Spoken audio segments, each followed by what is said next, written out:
Terima kasih banyak Dr. Florence. Iya, Prof. Luar biasa presentasinya. Saya sendiri juga belajar banyak nih. Oh ya, Prof. Semoga bisa Terus, dimengerti ya, Prof. nah bahasanya Dr. Florence sangat mudah dimengerti gitu. Jadi ibu-ibu pasti juga mengerti ya. Dr. Florence, Iya, ini kan juling banyak ya, 1-5% ya di antara iya. anak-anak. Kok Dr. Florence, dokter mata anak cuman sedikit mampu sih menangani pasien segitu banyak ya? Oh, ya sebenarnya maksudnya Prof capek juga sih. Jadi mungkin seperti dokter anak ya. Untuk jadi dokter mata anak capek juga, apalagi kalau umpamanya anaknya tidak kooperatif ya Prof ya. Belum lagi pertanyaan orang tuanya nggak udah habis-habisnya kayak gitu. Sedangkan waktu berjalan terus. Ya. Jadi eh, agak lama sih melakukan pemeriksaan mata ini, tapi kita juga nggak boleh terlalu lama. Nanti anaknya udah bete duluan ya. Mungkin orang tuanya seneng ya, pengen lama-lama bertanya. Belum lagi orang tua di luar juga marah-marah. Memang sih mesti ada trik khusus ya Prof ya. Jadi bagaimana kita membujuk si anaknya agar bisa kooperatif, kemudian belum lagi orang tuanya kita juga harus menenangkan supaya biarkan dokternya memeriksa dulu, baru nanti ada sesi tanya jawab begitu. Karena kadang-kadang orang tua itu pengen langsung tahu hasilnya apa sih keadaan mata anaknya, padahal mungkin anaknya belum kooperatif. Ya, kalau umpamanya akhirnya nggak berhasil juga dicek anaknya ya, Prof. Ya terpaksa kita, kadang-kadang saya bilang, oke Bu, coba tunggu di luar, bujuk-bujuk, kasih janji-janji apa, habis ini dikasih main atau apa, baru nanti balik lagi ke ruangan saya. Tapi kalau akhirnya Prof nggak bisa juga dicek, nangis terus ya Prof. Akhirnya kita bilang, ya Bu, coba kita atur waktu lagi kapan begitu. Tapi saya usahakan sih selalu pasien itu kalau boleh udah datang dapat hasilnya gitu loh, Prof. Jangan khawatir Dr. Florence, saya juga kalau periksa Sama. saraf anak, kalau anaknya nangis terus, ya kadang-kadang pulang dulu, nanti balik Oh, lagi. sama, Prof. Oke. Nih kita baca Ya, pertanyaan ya. mari, Prof. Ini Bu Mercy nih, ini sebetulnya bukan juling nih, tapi bulu matanya nusuk-nusuk Oke. mata, kadang iritasi. Ini banyak juga saya temukan di praktek nih, mau dipotong apa dicabut. Nah, Oke, gitu. ya. Katanya Iya. disuruh operasi. Oke. Iya. Memang ada, Prof, bulu mata anak, apalagi terutama anak Asia ya. Karena kan bridge hidung kita ini masih belum tinggi dan kemudian pipinya kadang tembem.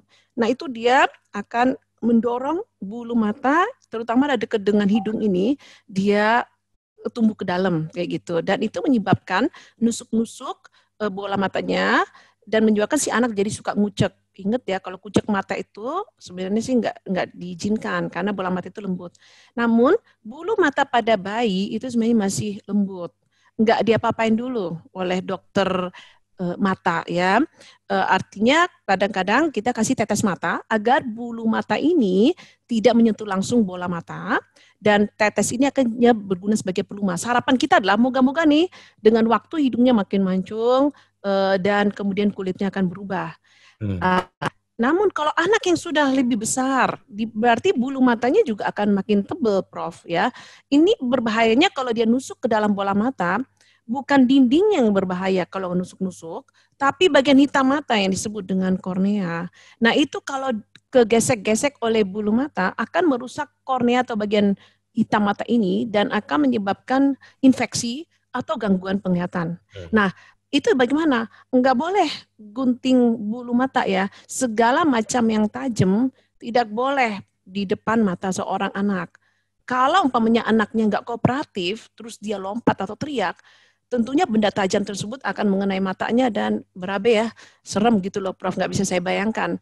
Nah itu dianjurkan oleh dokter anak, dokter mata, operasi. Tapi operasinya bukan operasi bulunya, kulit yang kelebihan itu, kulitnya dibuang sedikit supaya si bulu mata akhirnya kita reposisi lagi, kita balikin lagi agar keluar. Sebenarnya sih operasi simple ya Prof, hanya memang kalau udah menyangkut operasi pada anak-anak harus kita bius. Nah itu yang kadang-kadang orang tua agak ketakutan. Tapi gampang Gitu ya. Prof. Iya.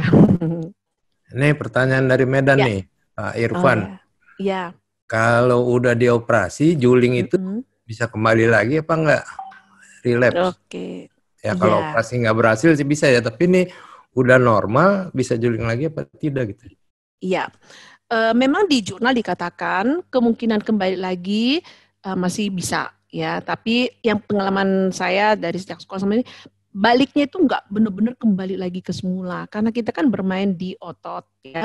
Otot itu kan mungkin Prof juga tahu bisa kendor kayak gitu bisa ya. Nah, beberapa kasus tapi nggak banyak, perlu dilakukan lagi adjustment ya. Jadi otot tersebut kita buka lagi atau kita pakai kita operasi mata sebelah, Prof. Jadi yang belum pernah diutak-atik supaya bisa kembali lagi lebih lurus. Dan operasi juling, nggak ada dokter di dunia manapun bilang jamin akan lurus selamanya. Tapi kita memperbaiki, mengkoreksi yang tadinya mungkin julingnya sangat besar menjadi tidak terlalu tampak oleh orang awam. Atau yang tadinya julingnya kadang-kadang tapi udah mulai sering menjadi kadang-kadang tapi jarang gitu loh, Prof. Jadi itu selalu kita harus menyampaikan ke orang tua yang akan menjalankan anaknya operasi bahwa kita berusaha sebisa mungkin agar tidak terlalu tampak julingnya. Ya. Gitu ya. Makasih. Ini menarik nih. Saya pernah dapat fotonya, tapi dapat fotonya di Vietnam dan fotonya dapat penghargaan. Jadi matanya beda warnanya kiri kanan. Ini katanya saya jadi karena saya ada objeknya, saya foto, saya pelajari, katanya seringnya pada mata kucing. Oh, maksudnya pantulan ya, Prof, bukan irisnya. Bukan. Ya? Oh iya deh. Namanya irisnya beda. Oh, iris. Ya. Kalau warna iris berbeda, heterokromia ya, Prof ya. Jadi satu kadang-kadang ya, itu satu umpamanya warnanya coklat, satu warnanya biru atau kehijauan. Sebenarnya itu nggak berbahaya. Itu adalah pigmennya yang berkurang. Bukan berkurang kurang pada mata yang salah satunya. Secara kosmetik menarik kayak gitu. Tapi dari mata sih nggak apa-apa kayak gitu. Saya dapat fotonya di Vietnam, Dr. Florence. Orangnya cantik lagi. Udah fotonya dapat penghargaan. Wah, cantik ya, Prof, kalau beda warna begitu. Biru satu. Wah, anak saya 12 tahun membaca menulis selalu menempel di meja. Nah. Ya. Silakan. Nah, dari sisi mata ya. Betul, dari sisi mata. Sebenarnya sih ya, seorang anak ada menunggu keluhan itu sulit. Bahwa kita tanyain, kamu kelihatan nggak? Nggak. Kamu kelihatan ya? Ya. Gitu kan ya, Prof. Jawabannya ngikutin apa yang kita tanya terakhir. Tapi sebenarnya sebagai orang tua atau dokter anak, kita bisa lihat gelagatnya aja sebelum kita bertanya, apalagi anak yang lebih kecil. Coba perhatikan jika dia memicingkan mata, lihat suatu objek jauh, kemudian dia memiringkan kepala, atau dia lihat objek dekat seperti yang tadi Prof bilang, dia lihatnya dekat banget suatu objek, nonton TV dekat banget. Pelajaran di sekolah juga menurun, dikira gurunya bahwa dia nggak pinter, padahal bukan nggak pinter, mungkin dia nggak jelas lihat papannya ya, atau dia tanya temennya dikira nyontek, padahal nggak nyontek. Ini juga merupakan sebuah tanda buat kita, jangan-jangan ada masalah di penglihatan dia. Masalah apa aja yang menyebabkan seorang anak itu melihat dekat? Satu, mungkin kelainan refraksi atau kelainan kacamata yang tadi saya bilang, atau dia ada juling, atau dia memang salah satu mata kurang berfungsi. Nah, untuk hal ini adalah sebaiknya dianjurkan adalah periksa ke dokter mata, gitu. Kecuali anak otis ya, Dr. Florence. Oh iya. Otis kan suka ngelirik begitu. Oh iya. Suka ngelihat benda deket gitu, tapi nggak apa-apa matanya. Jadi itu berbeda Bu ya. Iya. Ibu-ibu yang tadi. Iya betul. Kalau untuk anak khusus memang agak tricky ya, Prof. Bagaimana kita memeriksakannya pada anaknya nggak memberikan respon. Nah, kalau Prof kan suka tuh kirim pasien-pasien yang ini anak khusus, ini gimana ya? Apakah anak ini sebenarnya berespon atau tidak? Karena kan dia nggak bisa komunikasi dengan kita. Nah, pertama-tama saya biasanya lihat suasananya dia lagi santai, kemudian kita kasih mainan di depan wajahnya. Nah, ada anak, padahal anaknya mungkin udah besar ya, Prof. Hanya kita nggak bisa memeriksa menggunakan huruf, angka, atau gambar ya, karena dia tidak berhubungan dengan kita ya. Nah itu saya kasih mainan. Mainan kadang-kadang dia merespon, Prof. Meskipun sebentar. cuek, tapi dia ngikutin. Saya taruh di kiri, dia ngikutin kiri, ke kanan ngikutin. Artinya dia memberikan respon. Nah, tapi kalau anaknya juga tidak mau juga melihat kita enggak, melihat benda enggak, sedangkan kita harus cek matanya. Nah, anak yang khusus seperti ini, seperti autis kita langsung lakukan pemeriksaan tetes mata. Nah, kenapa ditetes? Dengan ditetes, kita bisa tahu, pupilnya udah besar ya, kita tahu bahwa ini anak sebenarnya butuh kacamata atau enggak. Nah, jadi kalau ternyata ketemu, ada alat khusus namanya strict retinoskopi. Nah itu dan alat tersebut bentuknya kayak senter, nggak sakit sama sekali. Anaknya nggak perlu ngomong, kita akan lihat, oh benar dia perlu kacamata ternyata. Itulah yang menyebabkan dia, si anak tersebut sebenarnya melihat objek dekat. Atau sebenarnya dia baik-baik aja nggak ada kacamata. Tapi karena autisnya ya Prof ya, autis itu kan sifatnya khusus gitu ya. Nah jadi artinya anak khusus juga tetap harus dicek matanya. Ya. Gitu, ya. Ini ya ibu-ibu yang autis itu sering kali ribut ke dokter matanya juga saya nggak ngerti ya kalau dokter mata kadang-kadang bingung juga gitu. Oh iya, kalau dokter mata anak udah tahu Prof. Nah ini kok di sini ada ibu yang tanya nih pengurangan julingnya pakai prisma, kacamata prisma. Tadi dokter Florence nggak bilang-bilang tentang prisma. Iya. Gimana tuh? Betul. Nah, kalau prisma sendiri, Prof, itu adalah dia berupa kacamata, ya. Di dalamnya ada ukuran besar juling. Namun, prisma itu nggak bisa dipakai untuk terapi juling jika besar ukuran prismanya. Jadi, maaf, julingnya. Kalau julingnya udah 20 derajat, ya nggak akan bisa kacamatanya akan setebal apa. Jadi mungkin yang kecil bisa, umpamanya yang 6 prisma, yang kecil-kecil julingnya begitu loh. Tapi kalau yang besar itu nggak bisa. Umumnya kalau julingnya sudah seperti gambar yang tadi ya, besar, umumnya itu adalah ke operasi. Karena prisma itu nggak bisa sampai yang tebal. Nah ini kesian nih, Dr. Florence nih. Nggak tahu terlambat apa enggak nih. Ibu Winnie, anak saya 3 tahun 10 bulan. Kalau dilihat sampai miring-miring kepalanya, juling terus sampai miring. Sampai begitu. Oke. Jadi abnormal head posture atau keadaan kepalanya miring ya. Nah, kepala miring atau abnormal head posture memang bisa terjadi penyebabnya karena kelainan di mata itu sendiri atau kelainan yang ada di posisi leher dan bahu yang kita kenal dengan torticollis ya Prof. Nah kalau dia ada torticollis nanti ke dokter ortopedi nanti dilihatin apakah ada skoliosis artinya susunan dari tulang belakangnya tuh tidak lurus ya. Nah kalau dari mata apa aja yang menyebabkan seorang anak itu karena kami juga sering ya Prof datang anak saya kok lihatnya miring. Nah memang kami kan lihat dua hal. Apakah dia miringnya itu disebabkan oleh karena dia butuh kacamata? Jadi sebenarnya ada kacamatanya, tapi anaknya nggak tahu, anaknya nggak ngomong. Nah itu akan kita cek. Atau yang kedua adalah disebabkan karena dia ada juling. Nah tadi kan saya sampaikan bahwa jika juling nggak ditangani dengan baik, salah satu gejala adalah abnormal head posture. Jadi kepalanya menjadi miring, kayak gitu. Kalau sudah 6 tahun, ya, juling belum sembuh. Masih bisa sembuh nggak? Nah, kita lihat kalau 6 tahun sebenarnya sih ya sudah cukup besar ya. Umumnya sih juga kita sudah operasi masih kecil. Sebenarnya udah boleh, Prof. 6 tahun ini cukup besar. Umumnya kalau sudah sebesar itu dan sudah dilakukan terapi tutup mata dan ternyata nggak ada kacamata membantu meluruskan matanya, ujungnya adalah operasi mata untuk tapi masih bisa matanya. Baik ya?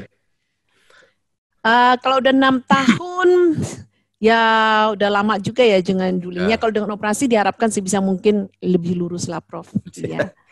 Kan jawabannya baik dia ya. Kalau anak datang ke saya 5 tahun belum ngomong, saya aduh jawabnya gimana nih. Bisa tapi susah gitu. Iya Prof. Nah ini ada pertanyaan tentang nistagmus. Nistagmus itu kan gerakan bola mata. Iya betul. Kita nggak bahas hari ini lah. Itu betul. Saya akan meminta Dr. Florence bicara sekali lagi mengenai gerakan yang abnormal dari mata. Abnormal, iya. Nah, ini penting sekali gitu. Tapi jangan sekarang lah. Iya. Yang eksotropi minimal ini bisa normal sampai umur berapa? Oke, ya. mengenai juling ya, juling yang true, yang benar-benar juling ke dalam dan juling keluar. Umumnya juling ke dalam itu dioperasi lebih cepat. Jika nanti ditemukan nggak ada kacamata ya, Prof. Jadi nggak ada kacamata yang bisa menolong julingnya. Jadi dokter itu nggak apa-apa langsung operasi ya. Jadi dokter lihat dulu, dokter matanya lihat. Oke, ada nggak kacamata untuk membantu? Oh nggak.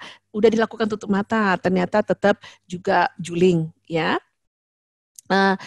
Itu kalau juling ke dalam umumnya udah bisa dioperasi di sekitar usia 2 tahun ke bawah. Bahkan ada yang mengatakan di sekitar 1 sampai 1,5 tahunan kayak gitu. Nah, tapi kalau juling keluar memang kita lihat agak lebih besar usianya. Kita operasi itu juga sekitar usia 3 tahunan kayak gitu loh ya. Karena kadang-kadang juling keluar apalagi yang intermittent. Intermittent artinya kadang-kadang, Prof. Nah, itu ditunggu. Ya, ditunggu karena kadang-kadang juga bisa berkurang. Meskipun nggak sempurna hilang total. Ya, kayak gitu. Jadi kalau juling ke dalam umumnya di operasi lebih cepat kayak gitu. Iya, Prof. Ini kesian nih dari daerah nih. Anak saya saat membaca atau belajar daring dengan Zoom video call, kelihatan masuk ke dalam bola matanya. Kalau biasa nggak kelihatan. Setelah dikonsultasikan dokter mata di sana, dianjurkan ke Jakarta. Apakah ini masih bisa disebut juling palsu? Udah gede nih anaknya, udah belajar. Iya, enggak ya. Kalau memang ada kasus begitu, Prof. Jadi kalau lihat objek dekat, baru dia juling. Ya, namanya juling akomodatif. Jadi karena lensa itu yang di dalam mata terlalu kuat kerjanya, sehingga menyebabkan mata itu lari ke dalam. Nah, itu juga betul harus dilihat bukan oleh dokter anak, tapi dokter mata. Jadi dia bisa lihat apakah akomodasi, artinya si lensanya terlalu kuat kerjanya pada saat dia dekat. Sehingga nanti ada terapinya. Umumnya kebanyakan adalah kacamata untuk mengatasi akomodasinya, Prof. Tapi dia perlu ke Jakarta ya? Kalau ini daerah mana ya, Prof? Nggak bilang. Kalau memang, nggak bilang. Sebenarnya sih kalau di sana ada dokter mata anak atau dokter mata juling, boleh loh, Prof. Ke sana dulu dilihat. Dokter matanya yang suruh ke Jakarta. Oh, ini dokter matanya. Iya, pasti ada apa-apa kan ya? Iya. Ya, bawa aja, Bu. Boleh. Iya, gitu. Ini ada ibu terbalik nih. Apakah mata malas bisa menyebabkan juling? Terbalik nih. Ya terbalik ya. Ya. Jadi kalau mata malas, sebenarnya ini kayak apa ya, telur dan apa, Prof? Telur dan ayam kayak gitu loh ya. Mana yang duluan kayak gitu. Kalau juling artinya posisi matanya sudah nggak lurus. Nah, mata yang juling itu akhirnya si otak bingung dan akhirnya tidak memakai mata tersebut. Akhirnya menjadi mata malas, mata lemah. Nah, itu semua kita udah ngerti. Bagaimana kalau mata tersebut lemah? Jadi dia tidak pernah dicek oleh orang tuanya. Padahal sebenarnya mungkin dia sudah ada plus. Contohnya ini. Di sini ya, Prof, dia adalah plus 6. Di sini adalah 0. Nah, apa yang terjadi? Orang tuanya kan nggak melihat apa-apa ya. Baik-baik aja. Artinya keadaan mata depan bagus. Lama-kelamaan kok ini lari? Bisa, Prof. Karena sebenarnya dia harusnya dia butuh kacamata, tapi kita nggak ngeh karena mata yang satu kan bagus. Nah, lama-kelamaan yang plus 6 ini nggak dipakai oleh si otaknya, jadi mata malas, dan akhirnya lari. Bisa kayak gitu. Nah, itu bagaimana penanganannya? Ya, dokter mata lihat dulu ya, apakah sarafnya rusak? Oh, nggak ada. Oh, dia butuh kacamata ternyata. Ya, dikasih dulu kacamata, terapi tutup mata, latihan. Ya, moga-moga sih ada perbaikan. Kalau nggak ada perbaikan juga, ya operasi matanya. Gitu, Prof. Ini anaknya umur 9 bulan. Mata kanannya diduga juling. Pernah ke dokter mata. Tapi julingnya nggak selalu, hanya sesekali. Iya. Apakah akan jadi permanen? Iya, betul. Memang ada kasus seperti itu, namanya intermittent. Ya, artinya kadang-kadang. Jadi kadang-kadang artinya gini, kalau lagi bengong baru kelihatan, kalau lagi lelah baru kelihatan. Tapi ada juga yang alternate, bergantian, Prof. Jadi julingnya ada, tapi kadang-kadang kanan, kadang-kadang kiri. Nah, ini dua-duanya nggak boleh ada. Mau yang kadang-kadang atau bergantian nggak boleh. Boleh. Nah, apakah ini bisa makin menjadi? Bisa, ya. Artinya yang tadinya dia kadang-kadang juling, seharian itu hanya 2-3 kali kelihatan. Terus kemudian nggak dibawa ke dokter, ya, nggak dilakukan terapi. Ya, akhirnya yang tadinya 2-3 kali dalam sehari, julingnya akan tampak mungkin 10 kali menjadi lebih. Nah, begitu juga yang julingnya bergantian kayak gitu loh. Jadi pokoknya kalau ditemukan ada posisi mata nggak benar, ini jangan dibiarkan begitu. Kalau julingnya Ya. bergantian, mata mana yang ditutup, Dr. Florence? Nah, kalau Pertanyaan dari bergantian, Stefani. ya. Nah, ada teori mengatakan adalah alternate patching. Jadi umpamanya hari ini yang Ganti-gantian. kanan, besok yang kiri. Ya, meskipun sebenarnya alternate kami suka, Prof. Ya, suka buat apa? Nggak suka buat pasien, tapi buat kami suka. Kenapa? Artinya si otak memakai mata ini bergantian. Bagus loh sebenarnya. Tinggal ujung-ujungnya, Prof, operasi. Nah, artinya si otak akan memakai kedua mata bersama. Tapi kalau umpamanya satu mata aja yang berfungsi, maksudnya yang juling, bisa dioperasi, tapi si otak akan selalu memilih meskipun sudah dioperasi mata yang lurusnya. Jadi sebenarnya bergantian itu bagus. Jadi kalau ada orang tua yang melihat, kok anak saya bergantian ya julingnya, mungkin panik betul Prof. Tapi buat kami dokter mata sebenarnya bagus. Berarti si otak memakai kedua mata bergantian. Bagus, lebih bagus operasinya dibanding yang satu doang yang juling gitu. Nah, kalau patch itu sehari berapa lama, Dr. Florence? Nah, ini kita lihat tergantung terus usia. Pemakaiannya berapa lama? Oh iya, kalau berdasarkan, iya betul.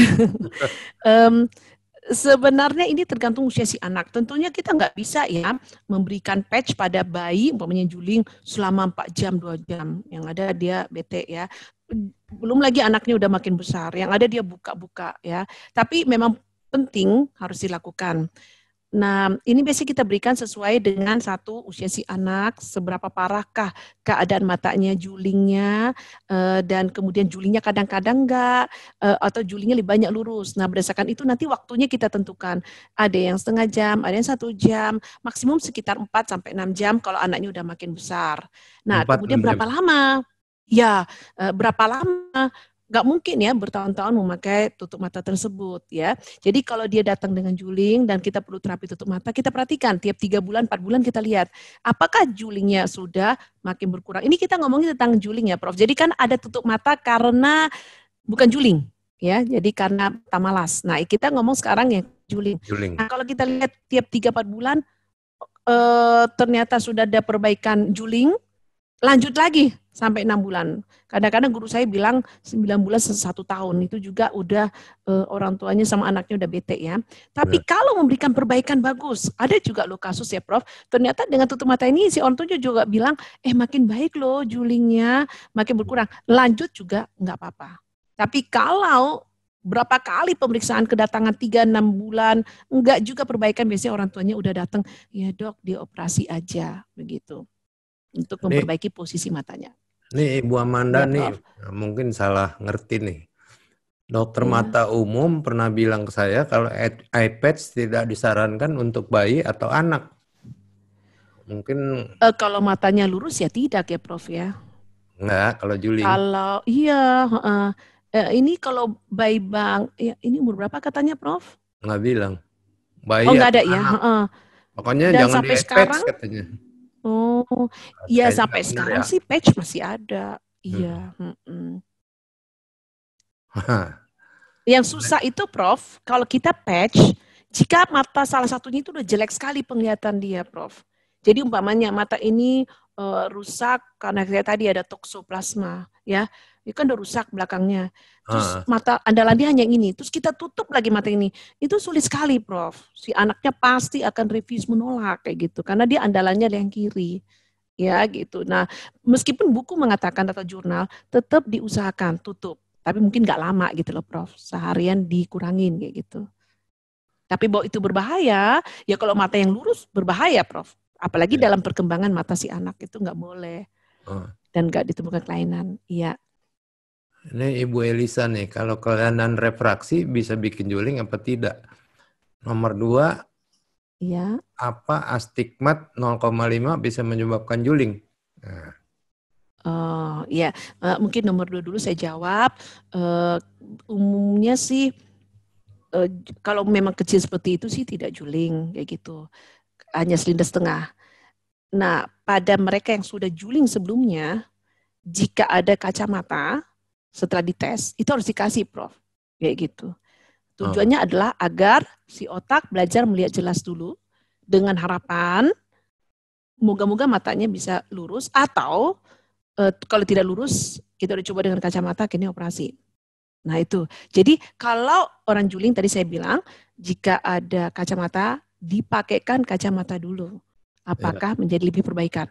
Nah, umumnya kebanyakan sih, kalau yang kecil-kecil kita nggak ngasih juga, Prof. Contohnya, dia juling ternyata selinder setengah. Berarti penyebab julingnya bukan karena kacamata. Umumnya dia gede-gede gitu loh, Prof. Ukurannya besar, ya.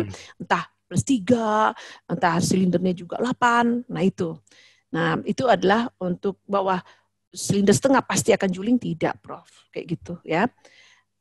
Yang pertanyaan pertama apa tadi, Prof? Udah lupa sih. Iya. Saya lupa tadi, Prof. Oh iya. Ini aneh nih. Matanya nggak simetris cuman kalau bangun tidur. Iya. Ya, itu namanya intermittent. Artinya kadang-kadang, Prof. Memang ada kasus begitu. Tadi saya tunjukkan di foto juga. Ini kok orang tuanya kadang lihat lurus, Dok. Tapi kalau bangun tidur juling, atau kalau lagi bengong, lihat TV juling, lihat jauh juling, ya itu namanya intermittent. Memang ada kasus begitu. Ini terjadi oleh karena mata itu kan harus melihat objek yang sama, Prof. Namanya fusi, disatukan, objek yang dilihat itu disatukan. Nah, pada yang intermittent ini fusinya break. Fusinya itu artinya si otak itu kayak saklar ya, on off. Ini ceritanya off gitu loh. Jadi dia juling. Nanti ya kalau kita sadarkan, nyalain lagi saklarnya, jadi si otaknya kita sadarkan, lihat, lurus lagi. Tapi mau sampai kapan ya, Prof? Saklarnya on off. Jadi mau sampai kapan nih kita panggil anak kita? Gitu, Prof. Tapi itu juga harus dicek ya, Prof. Nanti kalau yang tadinya saklar on off, akhirnya menjadi off. Julingnya menjadi konstan, Prof. Nah, itu yang mau kita cegah. Nih, Ibu pertanyaannya banyak bener nih. Sudah dikasih saran kacamata. Cuman anaknya bilang kalau pakai kacamata hurufnya lari-lari. Nah, goyang-goyang. Lari-lari katanya. Hurufnya lari-lari. Nah, saya nggak begitu ngerti juga pertanyaannya ya. Tapi kalau kami biasanya sih, kalau seorang anak itu melihatnya burem, kita adjust dulu ukuran kacamatanya. Tapi kalau dia lihat double, kita serius, Prof. Jangan-jangan ada kelainan di belakang bola matanya, kayak gitu. Ya itu mungkin saraf atau otaknya, kayak gitu. Kalau dia lihatnya goyang-goyang, atau jangan-jangan, Prof, dia punya nystagmus, ya mata goyang, kayak gitu. Nah, itu sebaiknya dicek aja ya. Anak 3 bulan belum bisa fokus. Iya. Matanya kemana-mana, seringnya ke atas. Ya, 3 bulan. Iya, betul. Diperiksa? Sebenarnya sih ya, kalau sampai usia 4-6 bulan, sebelumnya mata itu masih lari, itu masih dianggap masih ya nggak normal gimana ya, tapi tenang dulu. Karena belum ada koneksi dari otak, saraf otak ke daerah matanya, masih imatur. Nah, biasanya dokter anak juga nggak ada tuh yang operasi di usia segitu, ya. Karena anaknya juga belum komunikasi sama kita dan belum lagi dia masih berubah gitu ya. Tapi kalau di atas usia 4-6 bulan, ternyata tetap masih kelihatan bahwa ini masih juling, sebaiknya adalah ke dokter mata. Atau paling ya iseng-iseng vaksin ya di tempatnya Prof, terus orang tuanya ngomong, nah Prof cek tuh Prof, dikit sama senter aja Prof. Oh iya benar dijuling, ya udah tinggal dikirim aja Prof. Nih mata anak Korea nih, nah tahu nggak dokter Korea? Kalau anak Korea kan rambutnya begitu. Gitu. Juling apa enggak? Oh ya. Itu saya juga begitu tuh, rambutnya begitu tuh. Lagi ngetren ya Prof ya. Jadi kalau pertumbuhan matanya sudah berhenti, nggak lagi Prof. Kayak gitu, meskipun dia tutupin. Tapi kalau dia masih berkembang, nanti yang umpamanya tutupnya sering berjam-jam, akhirnya mata tersebut ini menjadi lemah kayak gitu. Tapi kalau menjadi juling ya nggak segampang itulah Prof. Ia menjadi juling gitu. Atau jangan-jangan Prof, dia nutupin matanya tersebut karena juling. Jadi dia malu. Enggak, biar Gitu. keren aja. Biar keren aja Prof ya. Cucu saya juga gitu. Oh begitu Prof. Iya. Anak 2 tahun matanya ke tengah. Ya. Sekarang 7 tahun. Bagus, tapi kalau lagi diam tiba-tiba juling. Ya, tadi udah dijawab ya. Iya udah dijelaskan. Itu yang intermittent yang kadang-kadang. Ya. Nah itu jangan 6 lupa juga bulan, tetap dicek. 6 bulan ke dokter mata, juling 15 derajat. Kok ada derajatnya ya? Apa ada terapi khusus? Iya itu namanya prisma, Prof. Ada ya? Oh, pakai prisma. Ada. Iya. Perlu diterapi apa enggak? 15 Oke, derajat. 6 bulan, 15 derajat kan cukup besar itu, Prof. Jadi besar ya?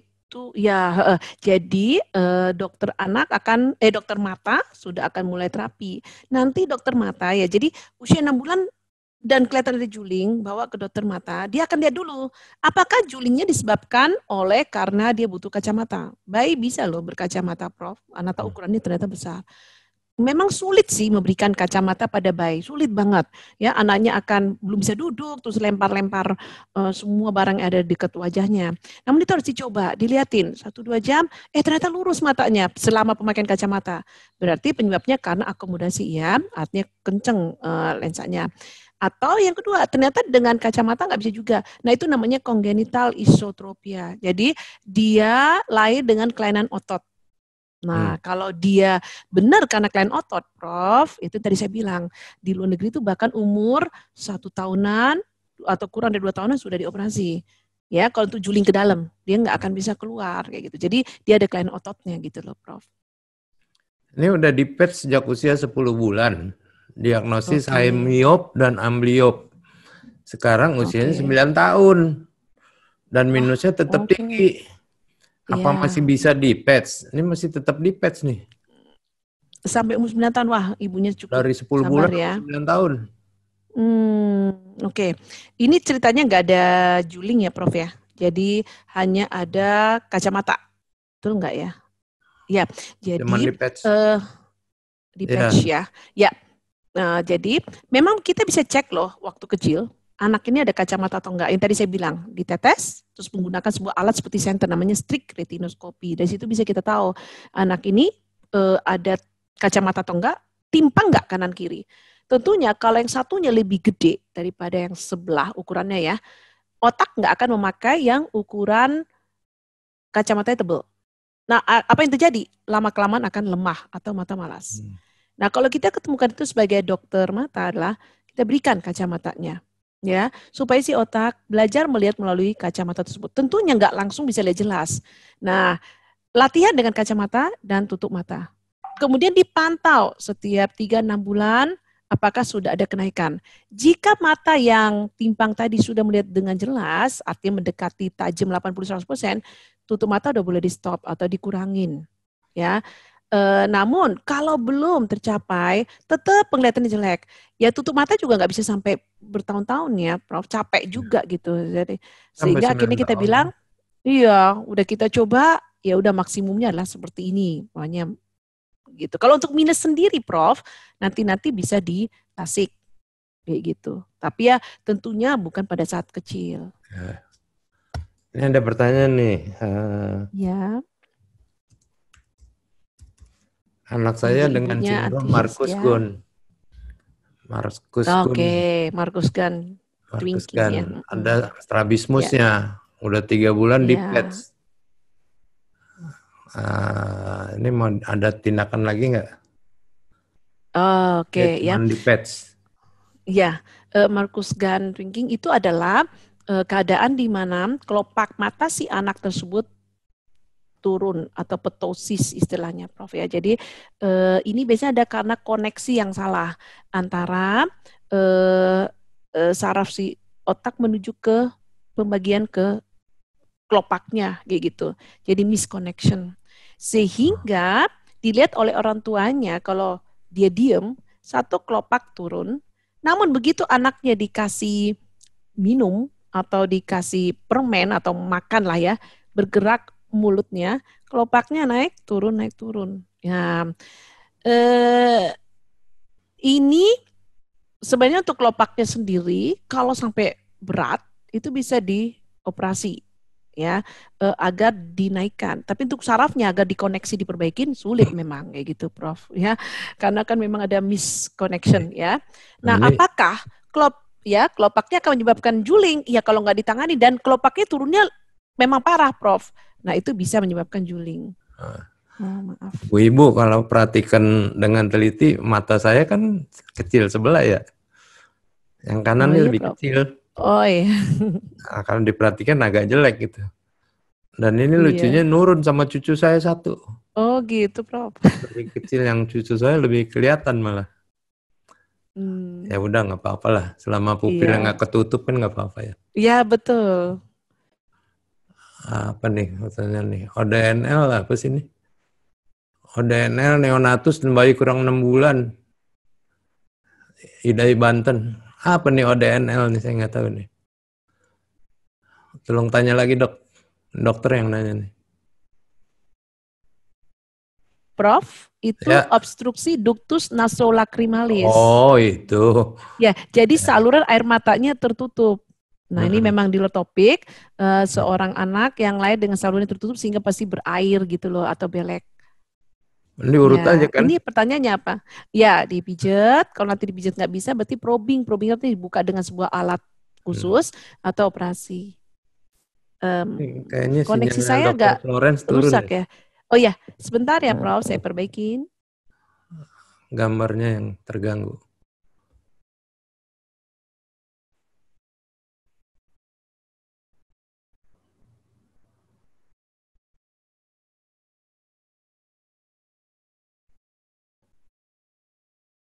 Halo Prof, ini signalnya jelek. Suaranya ya, bagus, tapi gambarnya kurang. Oh iya, gambarnya lagi diperbaikin ya Prof. Iya, udah bisa. Mungkin kita lanjut aja dulu Prof. Ya. Saya sambil memperbaiki webcam. Dari umur 2 tahun kalau nonton TV kedip-kedip. 2,5 tahun melihat TV miring. Apakah ini bahaya apa enggak? Oh iya, kedip-kedip itu memang sering sekali ditemukan di klinik mata ya. Memang harus dicek apakah jangan-jangan kedap-kedipnya itu Prof memang ada masalah di mata. Satu, mungkin bulu matanya nusuk-nusuk ke dalam ya, yang disebut tadi Prof bilang ada salah satu ibu bertanya ya. Nah, tentunya kita perbaiki bulu matanya atau jangan-jangan ada benda asing Prof, kayak bulu mata rontok atau ada debu, itu kita perbaikin. Atau yang ketiga karena mata alergi Prof. Nah, itu kita lihat biasanya bagian dalam permukaan matanya itu beruntus artinya kasar. Nah, itu dokter mata akan memberikan obat tetes mata. Kalau dengan ini nggak hilang juga, ada yang kedip-kedip istilahnya tik ya Prof ya. Ya, jadi bukan hanya mata, ikut hidung, ikut badannya. Nah, ini nanti urusan dokter saraf anak. Iya kalau gitu. Itu urusan saya Dr. Florence. Iya betul. Nah itu tapi saya refer banyak ke juga Prof. pasien tik ke dokter mata dibilang sakit mata. Oh, memang dia ada mata merah gitu Prof? Enggak, dia ke dokter mata dulu, ini sakit mata katanya diobat-obatin nggak baik-baik. Nggak taunya tik. Oh gitu. Jadi, oh iya. Iya. Dokter mata juga mesti expose lah terhadap kasus tik. Iya, betul, iya. Ini ada Khairunisa nih, anaknya PVL, nih mungkin periventricular leukomalacia kali ya. Terus nystagmus, mungkin penglihatannya terganggu kali ya. Prematur itu kan suka ada rusak ada pendarahan di periventricle. Ya. Iya. Itu namanya periventricular leukomalacia. Bukan jarasnya gitu, saraf mata sih, tapi dia matanya ada nystagmus juga nih dari bayi. Iya. Mungkin nanti deh kita bahas nystagmus ya. Tapi hati-hati nih kalau anaknya melihat apa enggak gitu. Iya betul. Nah, ini dia ngetes kita nih. Apakah ada hubungan antara heterokromia dengan Waardenburg syndrome? Nah. ya bisa kan ya Prof, itu sindrom kan Waardenburg. Iya, Tapi nggak apa-apa salah dah satu sign itu. heterokromia. Iya, iya. Ini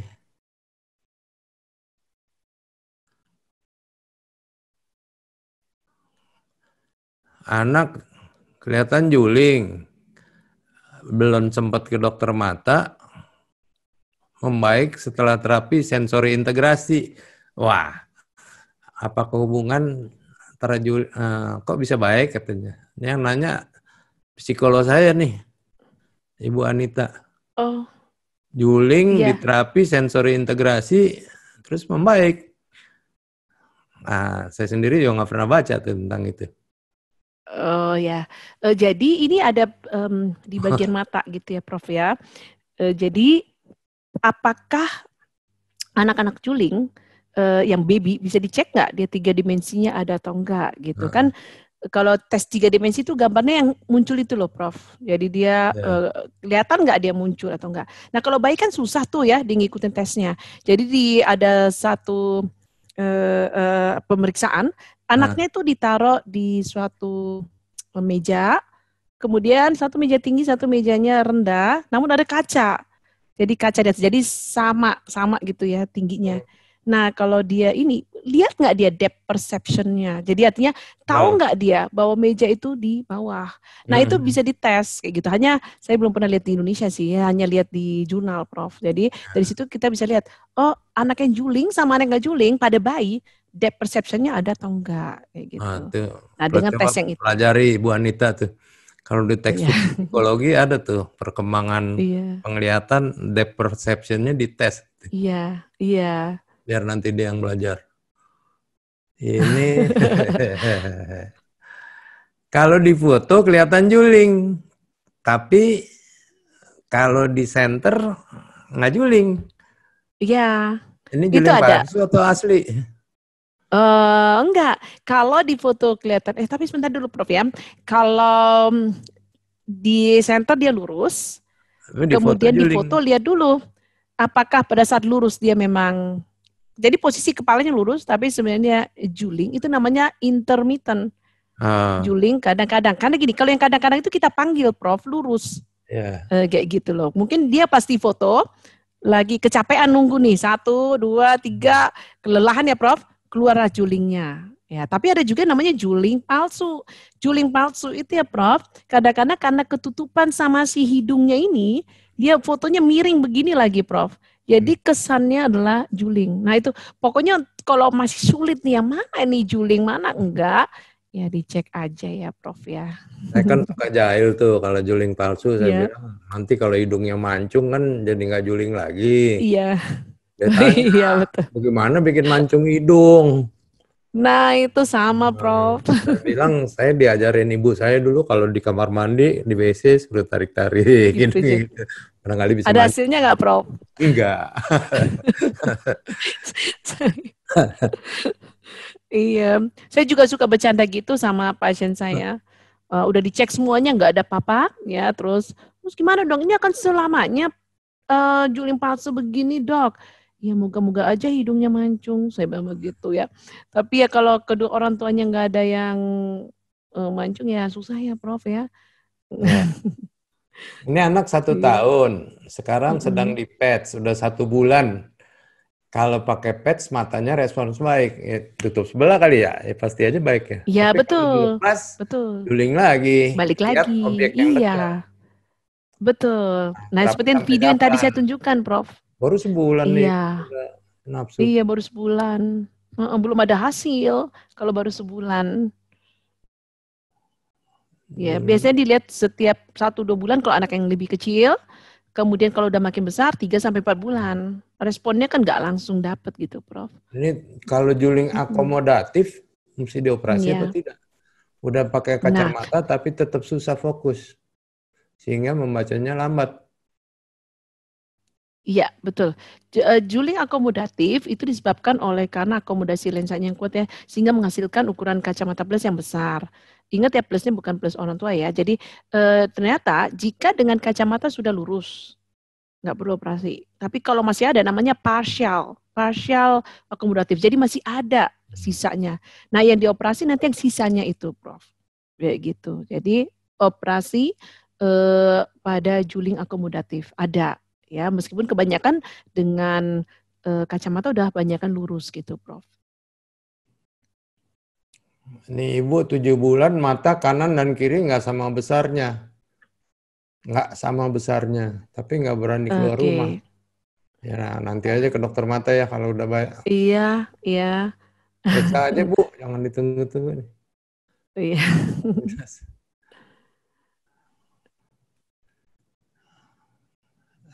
Ini sudah ada Ibu Terlalu Anita sering bilang melihat layar TV atau HP bisa buat juling apa tidak? tidak kayak gitu ya. Jadi gara-gara HP terus menerus menjadi juling sih nggak segampang itu, Prof. Hanya seorang anak kalau terus menerus melihat objek dekat nanti bisa terjadi kerusakan kelainan refraksi. Artinya mungkin suatu saat dia akan butuh kacamata. Nah, apalagi di zaman now sekarang ya, Prof ya, sebentar-sebentar dikasih HP biar anaknya diem. Kalau di luar negeri dianjurkan sampai usia 6 apa 5 tahun tuh nggak boleh diperkenalkan gadget terlalu cepat gitu ya, atau karena akan mempengaruhi pertumbuhan mata si anaknya. Dianjurkan lebih banyak main di luar. Nah gitu, jadi lebih banyak lihat jauh, dianjurkan begitu. Ya kita juga ada patokannya sih. Ada, iya. Berapa lama? Kalau di bawah 2 Iya tahun betul. dianjurkan tidak melihat gadget lah. Iya betul. Ini 5 bulan juling, baik. 7 bulan resep kacamata, belum sempat. Sekarang 13 bulan dia takut nih, perlu dicek lagi apa beli kacamatanya? Ya harus dicek, kan udah 7 bulan, sudah berlalu 6 bulan, 6 Prof. bulan. Nah, 6 bulan itu sering terjadi perubahan. Nah, ya Bu, jangan beli kacamata sembarangan nih, Bu Anissa ya. Iya, betul. Cek lagi. Kacamata juga nggak boleh dianggap enteng. Apakah infeksi toksoplasma bisa bikin juling? Iya, nah itu tadi video saya ya. Umumnya sih foto saya tadi toksoplasma ya, kalau didapat dari sejak dalam kandungan, jeleknya dia sukanya ke retina, Prof, ujung-ujungnya, yaitu ke dalam mata. Nah akhirnya dia menyebabkan bernanah dan kemudian dia menyebabkan scar. Scarnya yang seperti gambar tadi saya itu warnanya hitam, bulat kayak gitu ya di retina. Nah tentunya menyebabkan apa? Mata tersebut kurang dipakai oleh si otak karena nggak kelihatan dan akhirnya juling. Nah kayak gitu bisa. Ini pesan buat ibu-ibu ya, kalau kita dapat toksoplasma congenital itu biasanya yang mengobati kan dokter saraf anak. Sembuh setahun, 1 tahun diobati ya. Tapi nanti yang mengontrol kambuh atau tidaknya adalah dokter mata. Iya. Nah, kelihatan kalau kambuh pertama kali di retina matanya tuh. Biasanya dokter mata minta 6 bulan sampai 1 tahun periksa rutin. Kalau saya bilang sih udah 3 bulan aja dah kamu ke sana dah. Iya. Daripada nggak ketahuan ya. Iya betul. Cegah nggak, Dok? Nggak bisa ya? Kenapa, Prof? Dok, juling bisa dicegah apa enggak ya? Sulit ya jawabnya ya. Kalau memang bawaannya sudah dapat ototnya lemah, ya tetap ya gitu. Apalagi kalau ada faktor genetik ya, Prof. Kadang-kadang ada yang bilang dengan wortel. Ya nggak bisa ya dengan wortel ya, Prof. Iya. Saya dulu waktu kecil itu ditungguin ibu saya tiap sore suruh makan wortel segini. Minum wortel. Wah, banyak sekali, Prof. Tapi sampai sekarang saya nggak kacamata loh. Oh, ya. Saya masih bisa baca biasa gitu. Iya. Mungkin karena ibu saya beda ya. Beda dengan sekarang, Prof. Kenapa? Anak-anak itu lebih banyak bermain di dalam, Prof. Kalau kita, apalagi Prof mungkin zaman dulu masih banyak main di luar, layang-layangan ya, Prof ya. Masuk ke dalam sawah ya, Prof ya. Terus, kenapa, Prof? Saya baca biasa aja. Oh iya. Nggak kacamata. Oke. Ini apa lagi nih? Mesti ke dokter mata umum apa dokter mata anak? Mesti ke dokter mata anak atau dokter mata umum juga bisa untuk juling? Untuk dokter mata yang umum sebenarnya Prof ada kayak kurikulumnya untuk pemeriksaan sederhananya gitu supaya dia bisa mirip dengan dokter anak ya. Tapi tentunya kalau udah masuk ke kalau terapi boleh kok Prof. Sampai umpamanya Boleh terapi kan? dia tutup mata, kacamata iya. Namun kalau dia nggak bisa, mungkin sampai operasi nggak bisa, dia refer. Atau kalau dari dokter mata umum dari awal dia, aduh saya bingung untuk juling, dia pasti refer gitu Prof. Susahnya kan kalau di daerah yang tidak ada dokter mata anak Prof ya atau dokter mata juling itu yang sulit, mau nggak mungkin dia akan tangani Tapi dulu bisa lah sebisa semua dia dokter mata tanganin. kan. Ya.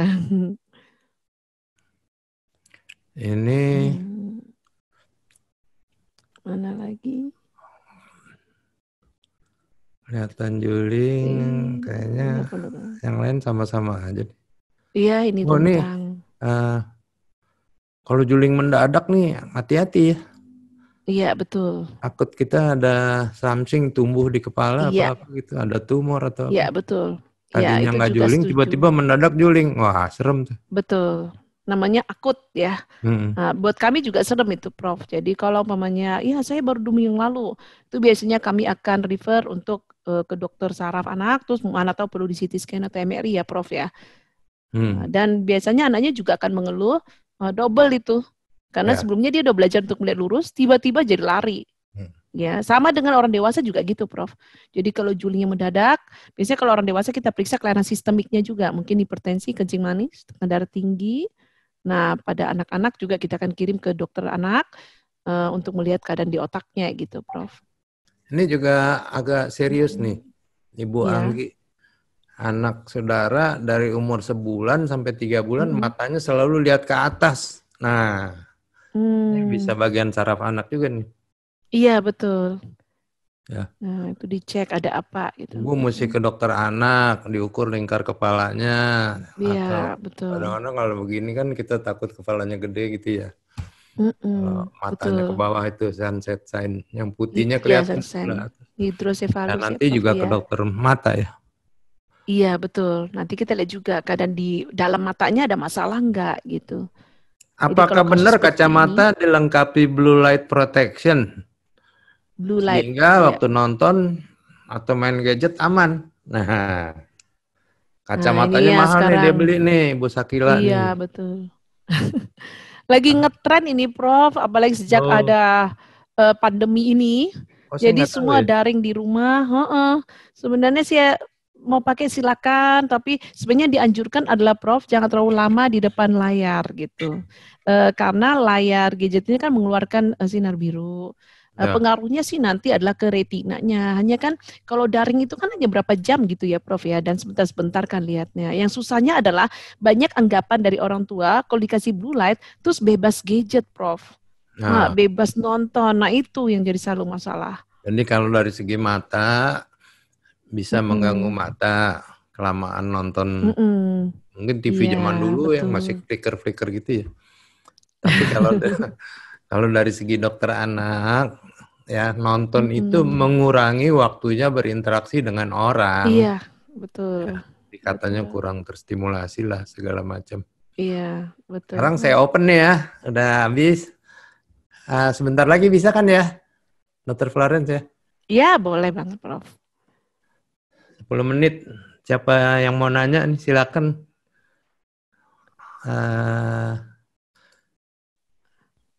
Tapi jangan curhat ya. Nih Iya. Rizky Ayu Putri. Pakai suara atau pakai tulisan ya, Prof? Pakai suara dia. Oh. Selamat sore dan dokter. Silakan. Ya. Anak saya ini lagi terapi kebetulan sore ini. Umurnya 7 tahun. Julingnya sekarang sih udah agak membaik dibandingin sebelum-sebelumnya. Terakhir itu kita ketemu dokter, cuman karena kepotong corona ini jadi belum sempat ke rumah sakit lagi untuk terapi. Kalau misalkan untuk operasi, recovery-nya itu berapa lama ya, Dok? Oh iya. Kalau anak Ada lagi Pak? Oke.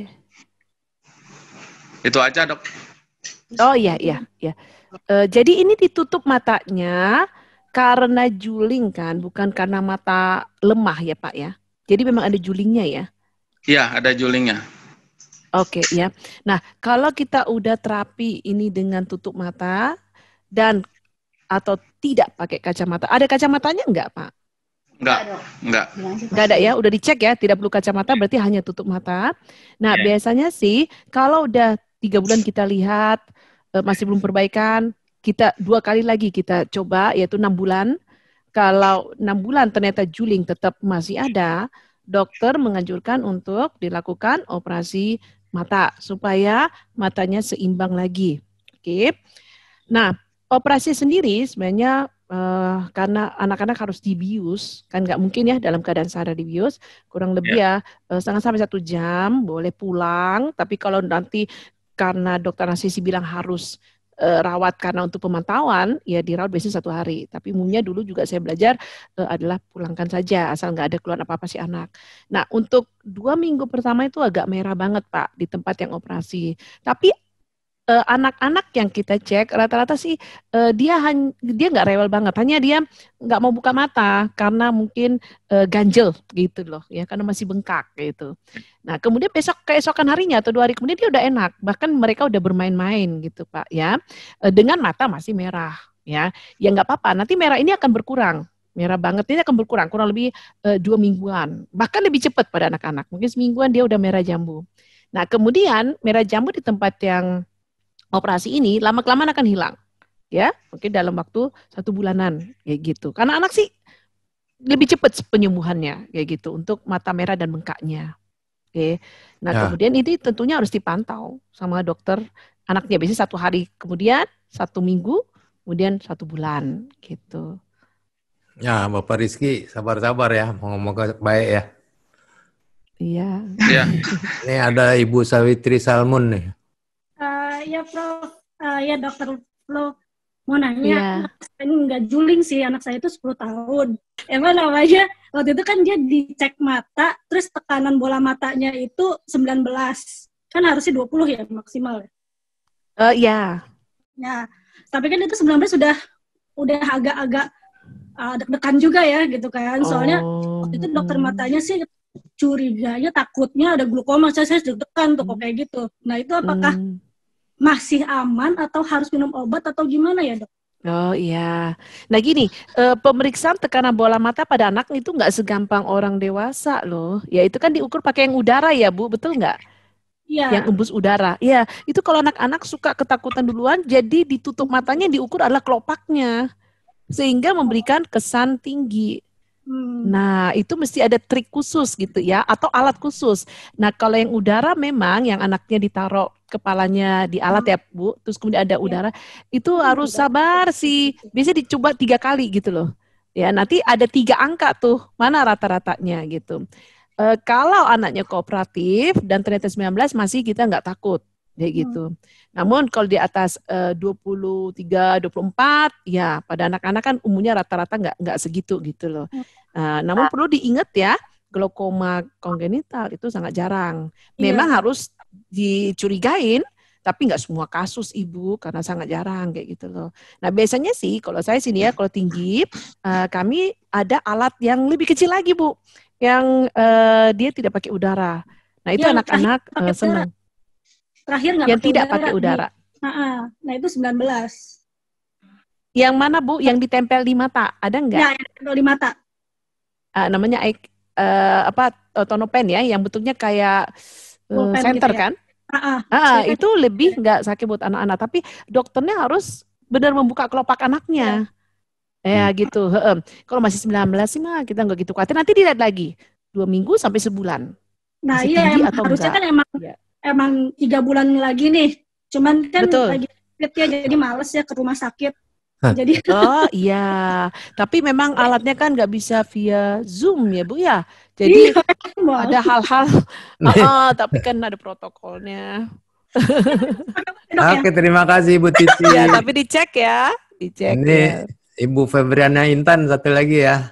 Febrianita Intan, silakan Bu.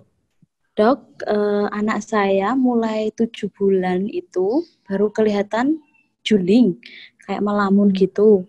Sekarang usianya 11 bulan. Apakah konsultasinya mulai sekarang apa nunggu kalau udah anaknya udah mengenal lebih jauh gitu apa gimana? Ya. Tidak boleh sampai udah mengenal angka huruf. Karena itu kelamaan. Nanti sekitar usia 4 tahun mungkin ya. Iya, di atas usia 6 bulan sebenarnya sudah tidak boleh juling. Atau kalau udah kelihatan di usia 4 bulan pun harus segera. Mana tahu ada masalah di sarafnya. Atau masalah di kacamata mungkin kayak gitu loh. Kan anak-anak ini nggak bisa ngomong. Justru harus sedini mungkin. Nah, kita pada anak bayi tidak menyuruh untuk membaca angka huruf gambar. Enggak. Nanti ada alat-alat sederhana untuk mencek bahwa matanya memang ada masalah atau enggak gitu. Nah itu ada alat yang tanpa dia perlu ngomong kayak gitu. Jadi sebaiknya segera. Justru semakin dini semakin baik. Kita bisa melakukan patch saja sudah mulai berkurang julingnya begitu. Baik. Terima kasih Bu Febrianita. Dr. Florence, kita nggak terasa udah 1,5 jam nih. Oh udah ya Prof. Oh. Jadi, kita hentikan sampai di sini. Moga-moga saya bisa membujuk Dr. Florence lagi tentang satu hal tuh, mata goyang-goyang ke sana kemari ya. Itu juga seru juga tuh sebetulnya karena penyebabnya banyak kan. Iya. Moga-moga kita bisa bujuk. Dan untuk ibu-ibu, bapak-bapak, terima kasih atas kesediaannya mengikuti acara ini. Terima kasih ya, Dr. Florence ya. Prof, terima kasih juga untuk kesempatannya. Sangat bagus, sangat. Nih komentar dari ini juga bagus nih dari peserta, sangat jelas. Oh, ada ya, Prof? Ya, ada permintaan, boleh slide-nya boleh di-share atau boleh. Videonya boleh dipakai kan nggak apa-apa ya? Iya, hanya mungkin yang video pasien tidak ya, Prof. Maksudnya yang satu kan dari YouTube memang saya ambil. Oh ya, jadi yang nggak boleh tapi kayaknya yang sih ketutup semua ya. Yang nggak boleh yang mana? Semua foto pasien sih sudah saya tutup. Ya, video juga kalau nggak salah sih pasiennya pakai masker ya. Ya, nanti tutupnya saya gedein aja. Coba nanti kita pilih. Ya, nanti saya. Iya, Prof. Sebagian sih ya bisa. Man kelihatan gitu aja. Baik, terima kasih. Iya. Sampai jumpa. Mari, Prof. Terima kasih teman-teman. Iya, sampai ketemu lagi. Dr. Florence. Terima kasih.